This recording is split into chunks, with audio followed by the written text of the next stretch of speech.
মিজানুর রহমান আজহারি বর্তমানে চলতেছে আকাশ দিয়া। আপনি মাটি যে বৈশা বৈশা তার ভুল ধরার আছেন, সে চশমা কি পড়ছে, কোন কোম্পানির চশমা পড়ছে, হে মুনাজাত দিছে কি দিছে না, তো আপনি নিজের সমালোচনা না আগে করবেন, হেরে নিয়ে টানাটানি করেন। ও তো চলতেছে আকাশ দিয়ে, আপনি তারা পাইবেন কই? মার্চ ফর গাজায় যারা নেতৃত্ব দিছে তারা বাংলাদেশের আইকন। মিজানুর রহমান আজহারি, শায়েখ আহমদুল্লাহ, আল্লামা মামুনুল হক। বাংলাদেশের ইতিহাসে সমস্ত দলেরা কোনো আন্দোলনে এইভাবে একসাথে গেছে আপনি একটা আন্দোলনও আর দেখাতে পারবেন না। মার্চ ফর গাজার নেতৃত্ব মিজানুর রহমান আজহারি দেওয়ার কারণেই সমস্ত জাতীয় পত্রিকা নিয়ে এটা নিয়ে রিপোর্ট করছে। তুমি কারে নিয়ে কথা বলতেছো? তোমার দিশা ঠিক আছে নি? মার্চ ফর গাজায় মিজানুর রহমান আজহারি মুনাজাত না করে স্টেজ থেকে চলে যাওয়ার কারণ কি? তিনি কি তাহলে আহলে হাদিস হয়ে গেছে? মুনাজাত দিছে তো অর্ধেক দিছে, কথা কয় না, কদ্দুর দিছে। আচ্ছা আপনারা বলেন তো, আপনাদের নিরাপত্তাটা যদ্দূর, আজহারির নিরাপত্তা কি তদ্দূর না আরো বেশি দরকার? মিজানুর রহমান আজহারি বর্তমানে চলতেছে আকাশ দিয়া। আপনি মাটি যে বৈশা বৈশা তার ভুল ধরার আছেন, সে চশমা কি পড়ছে, কোন কোম্পানির চশমা পড়ছে, হে মুনাজাত দিছে কি দিছে না, তো আপনি নিজের সমালোচনা না আগে করবেন, হেরে নিয়ে টানাটানি করেন। ও তো চলতেছে আকাশ দিয়ে, আপনি তারা পাইবেন কই? শুনেন, মিজানুর রহমান আজহারি এমন একজন আলেম যাকে সারা পৃথিবী চিনে, মিয়া সারা দুনিয়া চিনে। তোমার কেটা চিনে বেড়া? মার্চ ফর গাজার নেতৃত্ব মিজানুর রহমান আজহারি দেওয়ার কারণেই সমস্ত জাতীয় পত্রিকা নিয়ে এটা নিয়ে রিপোর্ট করছে। তুমি কেউ কেউ করলে কোনো লাভ হবে না। বাংলাদেশের আন্দোলনের নিউজ কোন দেশে?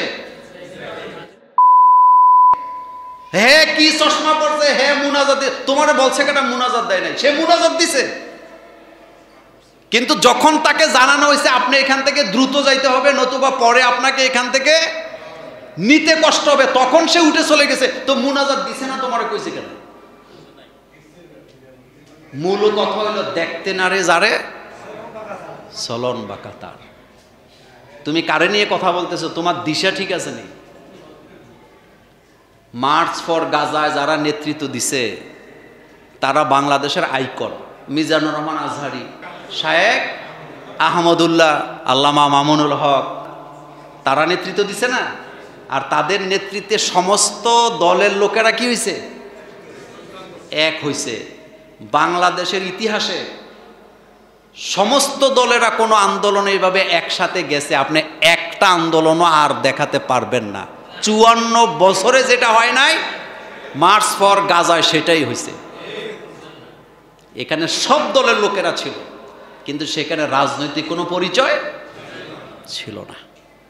আর আশ্চর্য হবেন, এই মিটিংয়ের খবর সমস্ত পত্রিকার হেডলাইন ছিল যে বাংলাদেশে লক্ষ লক্ষ মানুষেরা নেতানিয়াহুকে, এরপরে কি বলে, ভারতের মোদিকে কি দিয়ে ভিড়াইছে? কথা কন না কে? জুতো দিয়ে ভিড়াইছে। তো যারা আজহারি সমালোচনা করছে, তুই বিষ খাইয়া মরলেও কেউ যায় আসে না। যারা সমালোচনা করে তারা যদি পল্টন ময়দানে বিষ খায় যে এর বর্বর হামলার প্রতিবাদে বিষ খাইলাম, কোন পত্রিকায় লিখবনি, কব ছাগল দুইটা মরি গেছে। শোনেন, সবার দ্বারা সব কথা মানায় না। কুমিল্লার কান্দির ফারে দাঁড়ায় যদি আমি মাইক নিয়ে কই আজকে সারাদিন কোনো অটোরিকশা কুমিল্লা শহরে চলবে না, কেউ মানবনি আমার কথা, কেউ পাগল হয়ে গেছে হুজুর। কিন্তু ডিসি সাহেব নিজে যাওয়া লাগবে না, প্রতিনিধি দিয়ে যদি বলে ডিসি সাহেবের অর্ডার আজকে সারাদিন কুমিল্লা কোনো অটোরিকশা চলবে না, কারো বাপের ক্ষমতা নেই অটোরিকশা চালানো। এটাকে বলে যার কাজ তারই সাজে, অন্যে গেলে লাঠি মারে। বলেন, যার কাজ অন্যে গেলে লাঠি মারে। সুতরাং দেখতে না রে যারে চলন বাঁকা তার, এগুলা বাদ দিতে হবে। হিংসা বিদ্বেষ বাদ দেন, হিংসা বিদ্বেষ বাদ দেন।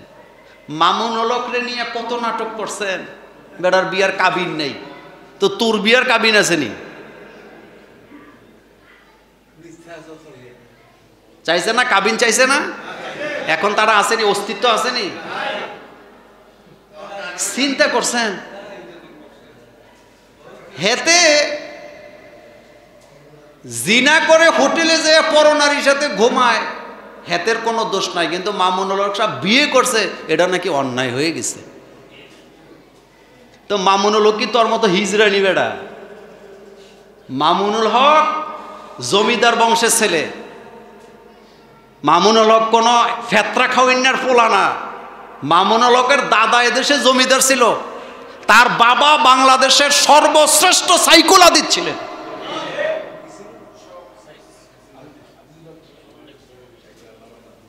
আল্লামা আজিজুল হকের সাথে তো 14 গোষ্ঠী বেটা হেতার জুতা জুতা বাস করে দেওয়ার যোগ্যতা তোদের নাই, তুই বেটা মামুনুল হকের সমালোচনা করস। এ যেন টিক্কায় বাতে সারে নিন্দে, বুঝেননি কথা? টিক্কা চিনেননি আপনারা?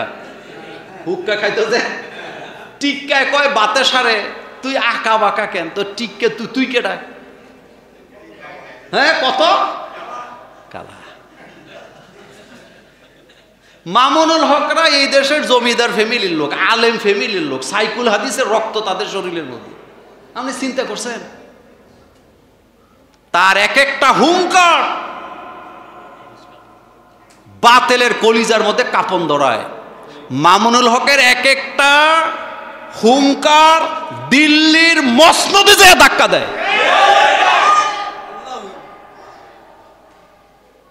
সুতরাং আলেমদেরকে ভালোবাসবেন। একটা প্রশ্ন আসছে, গ্রামে হাঁস মুরগি ছেড়ে দিয়ে পালতে হয়, কিন্তু বেশিরভাগ অন্যের সম্পদ খেয়ে বড় হয়, এই বিষয়ে ইসলাম কি বলে?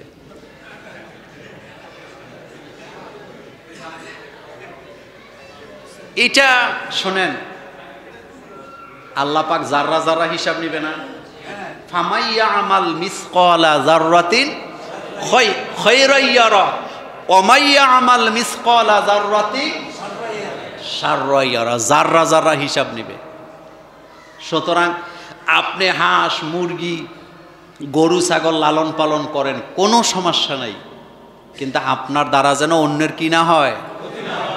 কিছু কিছু মানুষ আছে বাড়ির পাশে জমিটা কিনতে চায়, কিন্তু জমিওয়ালা বিক্রি করে না। এখন এটারে বেচার জন্য হেরে অতিষ্ঠ করে। কি করে? অতিষ্ঠ কি?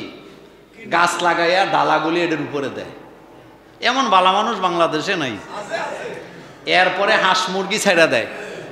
তো জমিওয়ালায় যখন দেখে যে এখান থেকে ফসল আনার আর কোনো সুযোগ নেই, পরে বাধ্য হয়ে কয়, ভাই যা, তোর কাছে এটা বেচলাম। এই রকমের অসাধু মানুষ আমাদের বাংলাদেশে নাই। শোনেন, নবীরা বকরি চড়াইতেন মরুভূমিতে বা খোলা ময়দানে, যেই জমিনের মালিকানায় কেউ নাই। আর আমরা গরু ছাগল সাইডে দিয়ে রাখি আরেকজনের জমিনে। মানুষের ফসল খায়, কিছু বললে আবার উল্টা কি করে? গালাগালি করে। এরকম আসেনি? আছে। সেজন্য আপনি এটা পরের হক আপনি নষ্ট করতেছেন। এই জিনিসের মধ্যে ওর হক আছে। এজন্য আপনি বাড়ির সাইডে যে গাছ লাগাইছেন, এই গাছের ডালা, এই গাছের ছায়া যদি অন্যের জায়গায় যায়, তাইলে ওই ব্যক্তির হকও আপনার গাছের মধ্যে কি স্বীকার করে না? স্বীকার করে না তো? কিন্তু ওই বাড়ির ছেলে যদি একটা ঢিল মেরে একটা বড়ুই নেয়, আপনি তারে গালাগালি করতে করতে 14 গোষ্ঠীরে গোসল করাই দেন। কিন্তু এই চিন্তাটা নাই যে তার বাড়িতে তো আমার ডালাটা গেছে। এই জন্য সচেতন হওয়া লাগবে। ইমানের শর্তই হলো কি হওয়া? সচেতন হওয়া। আমার দ্বারা যেন কারো কোনো ক্ষতি না হয়।